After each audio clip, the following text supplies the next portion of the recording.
이게 이제 그 어필입니다. 효종대왕의 글씨체야. 정말 잘 써요. 그러니까 난 글씨체 보고서 깜짝 놀랐는데 저게 중국의 누구 체와 누구 체의 중간에 속하고 그 당대에도 굉장히 알아주는 그런 필체였다고 그래요. 그러니까 이 효종이 글을 저렇게 쓴다는 건 굉장히 치밀하고 꼼꼼한 사람이었다는 걸 알 수 있어요. 그러니까 굉장히 학자적이고 그런 글씨체. 행초도 저렇게 막 착 써내려가고 정자로 썼을 때는 저와 같은 방식으로 글씨를 쓰는 거는 우리가 서체는 그 성품과 모든 걸 반영하잖아요. 그러니까 저런 서체를 보면 효종이 대단히 꼼꼼하고 그랬던 사람이다. 이렇게 얘기할 수 있어요. 제일 중요한 부분은 우리가 그러면 효종이 어느 지역을 거쳤을까 그걸 추적해보면 재밌는 생각을 역으로 해볼 수 있어요. 그러니까 효종은 종로 3가 있는 데서 태어났대요. 그러니까 거기에 태어나서 이제 거기에 태어났는데 17살 때 병자호란이 일어나가지고 강화로 그 왕족들과 다 거느리고 강화로 갔어요. 강화도로 피난을 갔어요. 그러니까 병자호란이 일어났어요. 병자호란은 여러분 잘 아시다시피 그거 제가 설명 안 드렸나요? 병자호란? 병자호란이 우리 역사에서 중요한 것들을 이제 안겨줬는데 여러 것 중에 그 임진왜란은 우리가 싸워서 일본에 치하에 한 7년 전쟁을 치렀는데 그래도 일본한테 졌다는 생각을 안 했어요. 그러니까 그건 외국관이 명나라도 데려오고 이래가지고 싸우고 의병들도 일어나서 싸워가지고 대등하게 일본과 대등하게 싸우다시피 해서 전체 국가체를 지켜냈단 말이에요. 그러니까 그 외란은 일본이 좀 일본한테 그렇게 당했다는 그 수치심 이런 건 있었지만 우리가 졌다 패배의식 이러는 건 없었다는 거예요. 근데 병자호란은 임진왜란과는 완전히 달라요. 그게 왜 다르냐? 대개 우리는 이게 한국의 이 한반도를 지켜냈던 게 뛰어난 그 전략과 전술가들을 양성해 왔기 때문에 그래요. 그러니까 어렸을 때부터 병법을 익히기. 이게 고구려의 고구려는 무딘이든 무인이든 관계없이 모두 다 병법을 공부해야 돼요. 그러니까 기본적인 병법을 알고 있어야 된다. 강감찬 같은 경우는 무인일 것 같지만 문인이에요. 응? 뭐를 모르는 사람이에요. 그럼에도 그렇게 놀라운 전술과 전략을 해냈던 건 그러는 것들을 공부했기 때문에 그렇거든요. 그런데 우리를 지켜내는 가장 좋은 방식은 거기에 청나라가 쳐들어왔을 때 청나라가 오면 직접 처음에 싸우지 않아요. 다 성으로 숨고 그런 다음에 그렇게 안으로 쭉 들어오게 만들어요. 그런 다음에 어떻게 하는 거니? 뒤에서 들어오는 보급로를 차단해 일단. 그래야 보급로를 차단하고 그 다음에는 이제 군사를 동원해가지고 밤이든 낮이든 이제 막 그렇게 갑자기 기습 공격을 하는 거예요. 그러니까 몇 명이 가가지고 징을 치고 막 이렇게 말을 달리고 막 이렇게 하고 밤에도 못 자면 1시에 갔다면 3시쯤에 또 가는 거야. 한 10명이. 그럼 얘는 자다가 적이다 이러면 막 다 나와야. 또 누워있으면 또 적이다 이러니까 또 나와야 하잖아. 그러니까 그렇게 해서 피로도를 높여. 그냥 지칠 때까지 지치게 만든 다음에 한 번에 쳐가지고 그걸 갖다 같이 박멸시키는 놀라운 전술을 구사했어요. 그러니까 적이 쳐들어왔다 하는 건 어떻게 하는 거니? 봉화가 올라오면 알아요? 적이 이제 왔다 그렇게 하면 불을 처음에 첫 번째 한 개만 켜고 있다가 적이 이상한 징후를 보인 다음 2개고 국경을 넘어온 다음에 3개고 적이 드디어 이제 성벽에 오면 4개고 전쟁 상태다 이러면 5개를 올려. 그러면 이게 남산까지 와가지고 창덕궁에서 남산을 쳐다보면 바로 잘 보여요. 그 봉화 올린 데가. 그러니까 거기를 보고서 바로 적이 왔다는 걸 바로 알 수 있는 그런 슬기로운 장치를 갖고 있었어요. 물론 그게 제대로 안 지켜져가지고 이 산적들이 거기 올라가고 가짜로 불을 지려. 그런 짓도 하고 또 이렇게 눈이 오거나 비가 오고 이렇게 할 때는 산에 꼭대기에 있잖아요. 그러니까 추우니까 안 가는 거야. 그래가지고 보고가 누락돼서 된통 당하고 이런 일이 일어나는데 그렇게 하기 위해서 적이 왔다는 소식을 알면 지방에 있는 병사들을 모아요. 그러니까 곳곳에 그래서 배치해가지고 적을 방어하는. 평양에서 한번 막았다면 개성에서 또 그 다음에 지방군을 모아가지고 그렇게 하는 방식을 써서 적이 한 번에 오려면 한 번에 얼마쯤 온다는 걸 계산한 다음에 그거에 맞춰가지고 모든 전략을 짰던 게 기존의 방식이었어요. 근데 우리가 모든 사고 중에는 창의성이라는 건 지금까지 했던 그 관례를 무시하고 새롭게 했을 때가 놀라운 거예요. 그러니까. 최 선생님, 이번에 부동산 정책 보셨죠? 아, 네. 그게 부동산 정책이 바로 그런 정책이에요. 토요일 날 은행 문 닫았을 때 하고, 문 닫았을 때 못 찾게 하는 거예요. 그 다음에 6억으로 제한한다는 건 생각지도 못했던 거예요. 그러니까 6억으로 제한하고. 그러니까 지금까지 했던 게 모든 부동산업자들이 예측을 해. 그러니까 어떻게 할 거다. 방안은 뭐뭐밖에 없다. 그렇게 다 알고 있었는데 이번엔 전혀 예측지 못한 거예요. 기습으로. 그러니까 이게 부동산에 놀라운 거야. 그런 다음에 이재명이 와가지고 이제 맛보기만 했다. 이러니까 더 놀라는 거야.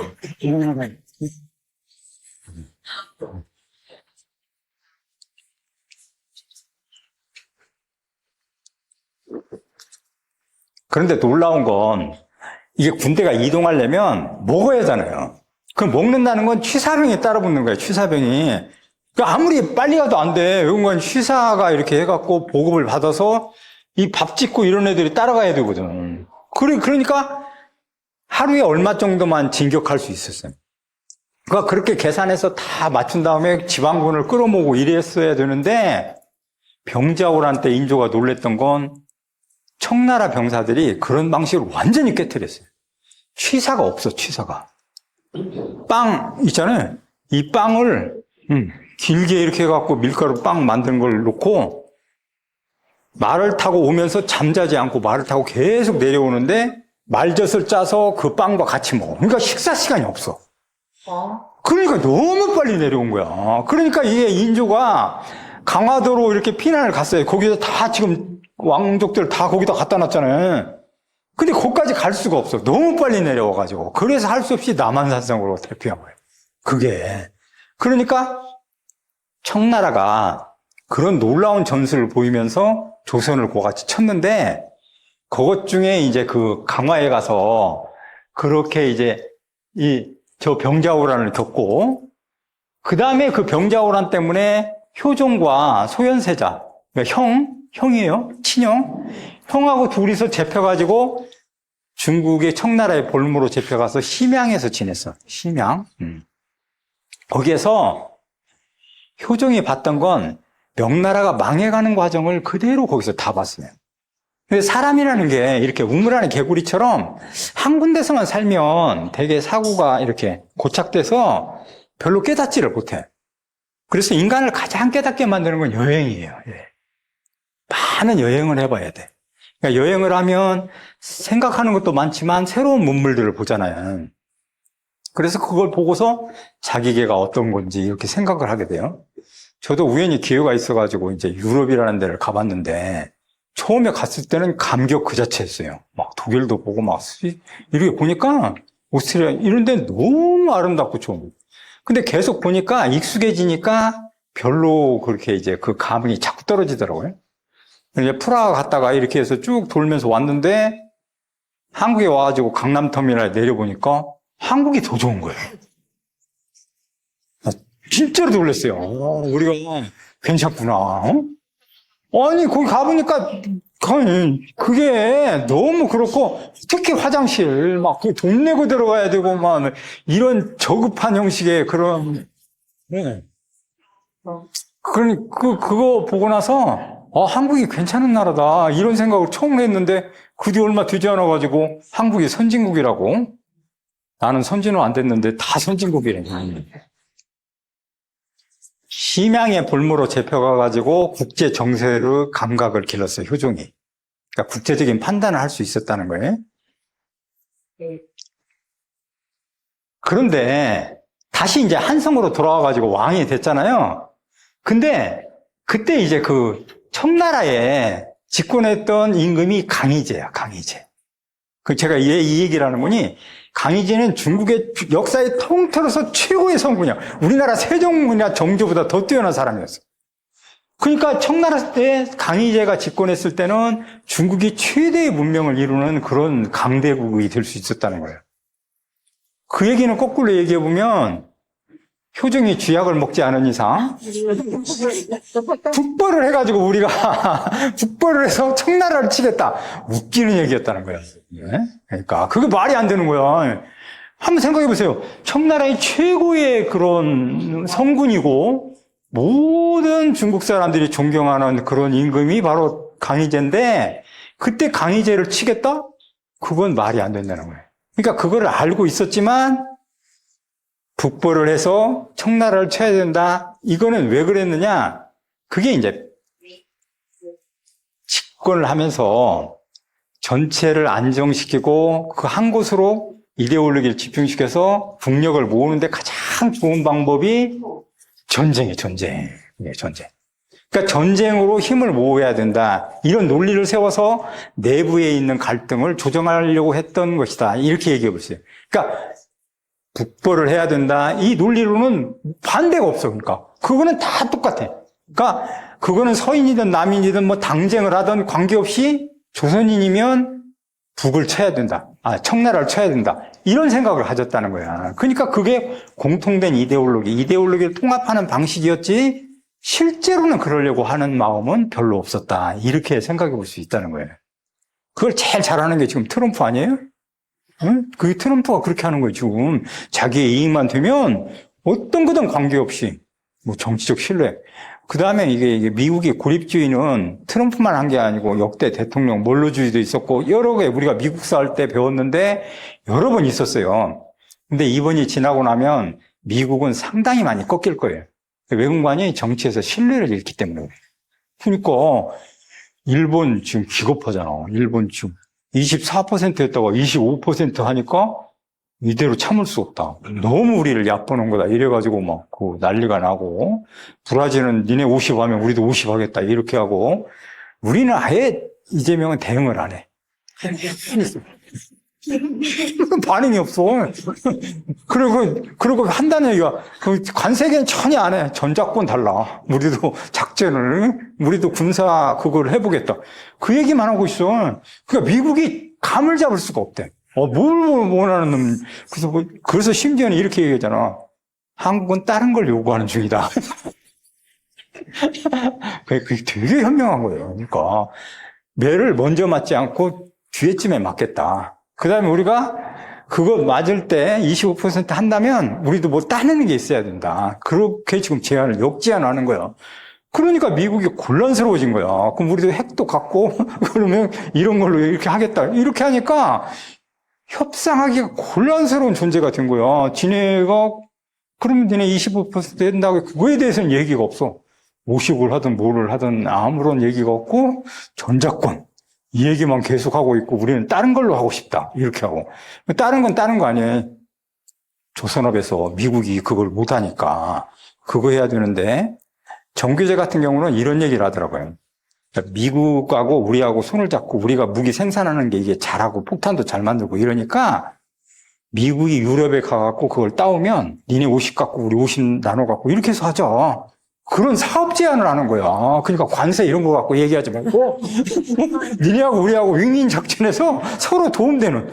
그러니까 니네도 좋고 우리도 좋은 걸로 하자. 자꾸 이렇게 하는 거야. 그러니까 미국이 그게 곤란스러워진 거야. 그러니까 관세 얘기 우리한테 잘못했다가는 큰일 날 것 같으니까 미국도 빨리 들어라 이런 얘기 않고 우리는 들어라고 안 하니까 가만히 있고 이렇게 이제 그게 전술이에요. 정말로. 그러니까 그게 왜 그렇게 되냐? 집단 지성에 의해서 나온다는 거예요. 그러니까 이재명이 모여가지고 이재명이 트럼프를 8년 연구했다고 하잖아요. 트럼프를 8년 동안 연구했대. 그러니까 그 칩이란 그런 것들이 쌓여있는 거야. 그래가지고 다 브레인들을 모아서 그거에 대해서 토론하는 거야. 어떻게 할 것인지. 그러면서 가만히 있으면 또 할 것 같으니까 계속 보내는 거 아니에요, 지금. 응? 뭐, 뽑아가지고 뭐, 이렇게 국회의원도 보내고, 지금 계속 보내잖아요. 특사는 계속 보내는 거야. 그래, 적극적인 것처럼 보이고, 실제로는 아무런 일도 않고, 가만히 있지.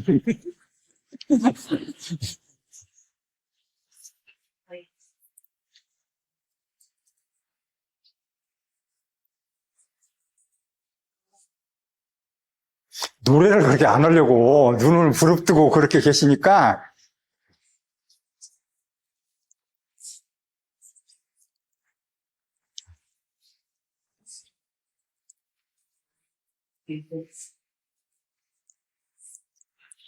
그냥 계속 하겠습니다.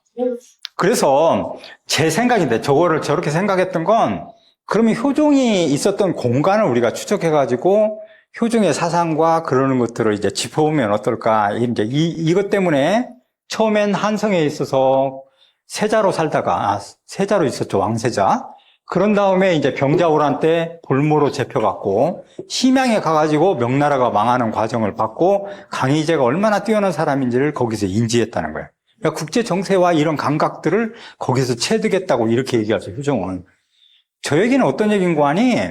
명분보다는 실리를 중시하는 사람으로 변화됐다. 이렇게 얘기해 볼 수 있어요. 그러니까 명분을 앞세워서 북을 친다 이 얘기는 여러분은 북벌 이렇게 하고 막 이렇게 하면 굉장히 우리가 막 이러는 걸 아는데 그 전쟁을 얘기하는 그 순간 자기 목숨이 걸려 있는 거예요. 자기 아들이 가서 죽고 삼촌이 죽고 이게 전쟁이에요. 근데 그걸 이제 민족사관에 의해서 막 민족주의로 막 가르칠 때는 그게 굉장히 우리가 위대하고 막 민족정신이 이렇고 이러는 것 같지만 그렇게 얘기할 때는 죽음과 자기 목숨을 요구하는 그런 중차대한 그런 논리가 그 속에 숨겨져 있다고 이렇게 생각해 볼 수 있어요. 그러니까 그게 반드시 좋은 건 아니다. 이렇게 얘기해 볼 수 있는데 효종은 그런 명분을 활용해 가지고 내부를 통일하고 그걸 바탕으로 했던 아주 실용적인 사람이었다. 실리적인 사람이었다. 그러니까 그 부분을 바보처럼 그렇게 행동하지 않고 실리론으로 대비했다 하는 것이 효종의 위대한 점이에요. 그러니까 북벌을 하겠다 이렇게 막 큰 소리 치고 이렇게 해놨지만 실제로는 그걸 발판으로 해서 내재적인 것들을 다지고 군사력을 강화하고 그런 방향으로 현명하게 대치하는 대표적인 그런 왕이었다. 이렇게 얘기할 수 있어요.